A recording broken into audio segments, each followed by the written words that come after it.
Rail কোয়ার্টারে আগুন। Short সার্কিটের জেরে আগুন লাগার ঘটনায় মঙ্গলবার ব্যাপক আতঙ্ক ছড়ালো মালদা শহরের ২৬ নম্বর ওয়ার্ডের ঝলঝলিয়া এলাকায়।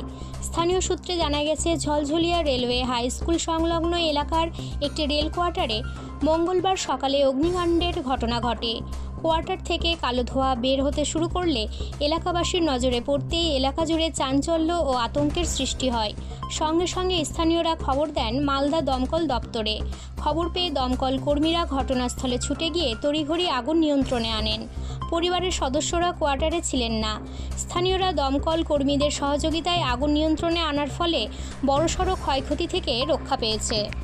Rail school, highway high school, ওর সামনে যে একটি quarter, railway quarter, Bindeshwari Mandal ওনারা বাইরে গেছেন, বিয়ে জন্য বাইরে গিয়েছেন এবং হট করে আমরা শুনতে পাই যে সেখানটায় কোয়ার্টারে বিধ্বংসী আগুন লেগে যায় এবং পরবর্তীতে আমরা যখন সেখানে পৌঁছাই, আমাদের এলাকার অসংখ্য মানুষ তারা পৌঁছায়।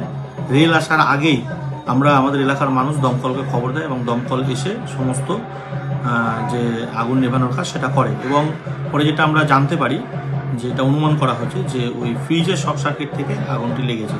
কিন্তু আমি অনুরোধ করব রেল প্রশাসনের কাছে আপনাদের মাধ্যমে যে এই রেল কোয়ার্টারগুলো অনেক দীর্ঘদিনের জীর্ণ অবস্থায় আছে, পুরনো অবস্থায় আছে এবং এখানে ইলেকট্রিকরণ যে বৈদ্যুতিকীকরণ করা হয়েছে সেটাও অনেক ওল্ড পদ্ধতি।